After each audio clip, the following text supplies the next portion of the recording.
We have in the studio representatives from both the city and the neighborhood that we were just talking about there. We'll get to them in just a minute, but first, to start us off, from St. Louis Public Radio, Maria Altman has been reporting on this very topic.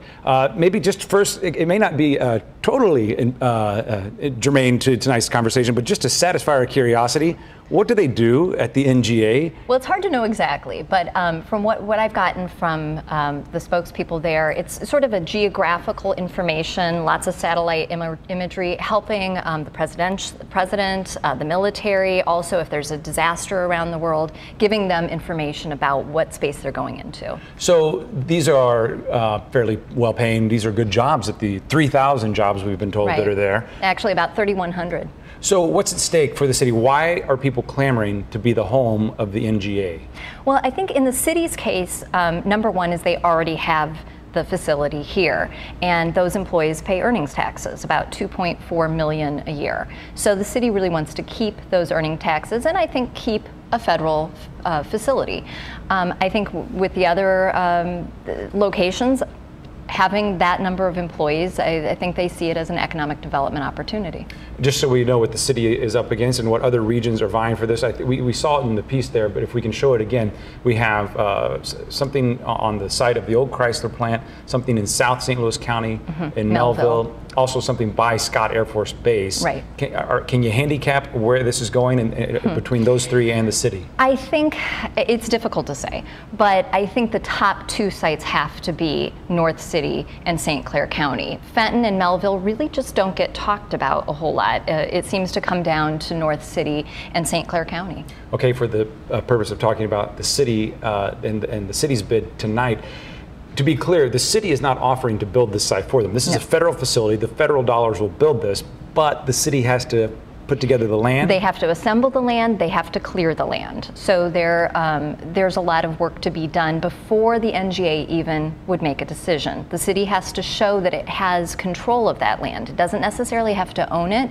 but it has to have options on all 100 acres, and it has to show that it's able to clear that land and get it ready for construction. And the feds would then buy that land and do the building themselves. Okay, so Paul McKee is a well-known name when it comes to development, or at least plans for development in North St. Louis. How does he figure into this conversation? Right. Well, Northside Regeneration, his development company, owns more than half of the parcels within the proposed NGA site. And Mr. McKee actually, and Northside Regeneration, made sort of the first bid, if you will, to the NGA. When they were querying where to put this facility, he proposed North Park and also the former Pruitt-Igoe site. Separate from the city's bid, as a private developer, he went to the feds. Yes.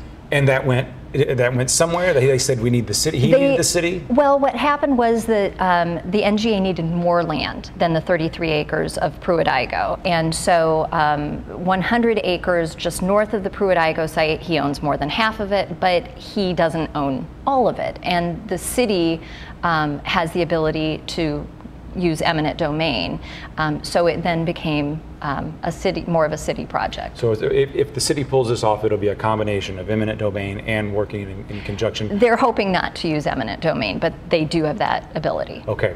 And when it comes to the land that Paul McKee does control, the city would then buy that land from him to then turn around and clear and sell to the feds. Right. But there's a little bit of a rub for some people there when it comes to buying land from Paul McKee in North St. Louis. What's going on there?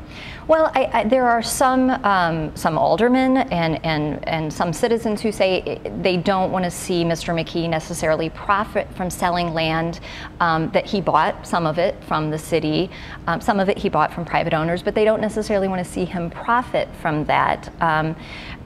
I think from his perspective, he helped facilitate making North City one of the options, one of the 4 options. I think he said if it weren't for his efforts there, the city wouldn't have this option. It's hard to know for sure, but that's his perspective, yes.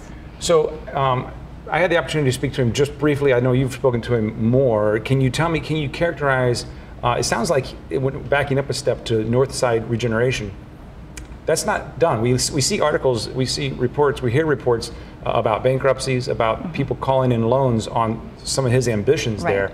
But it sounds like he still feels like he's moving ahead. He's moving ahead. There is a lawsuit over about a quarter of the land within his Northside regeneration, based on what they say are defaulted loans.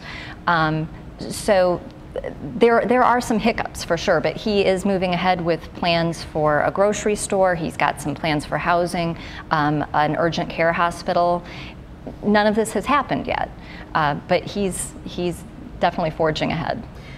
And I think I've seen on Twitter him continuing, I think what he characterizes as neighborhood kind of informational meetings. Is he continuing to pitch this plan, or has he kind of gone off the radar a little bit? I don't think so. I know of a few weeks ago he was at a Fifth Ward meeting talking with residents about his plans. So I think he's still on the North Side, still having conversations. And back to the city in terms of how this went over in the Board of Aldermen. There was a debate that went on for some time, and it was they got the votes, but it wasn't everybody. It wasn't unanimous to mortgage city buildings to be able to buy. Can you right there? It's a $20 million loan using one, possibly two city buildings as collateral. Essentially, they're refinancing one of those buildings and using $13 million possibly to help acquire land, help remediate it, help clear it. Some of that money will get spent whether or not the NGA comes, it sounds like. If the NGA does not come, it doesn't sound like all of that money will be spent. Okay, so to briefly recap, we've got 3,100 good jobs that we don't know much about because they're super duper secret spies that need a new home. We'd like to keep them. The city of St. Louis would, in that the tax base, and then there's a plan of both the potential of eminent domain and working with Paul McKee to buy back land, that some of which he bought from the city in the first place.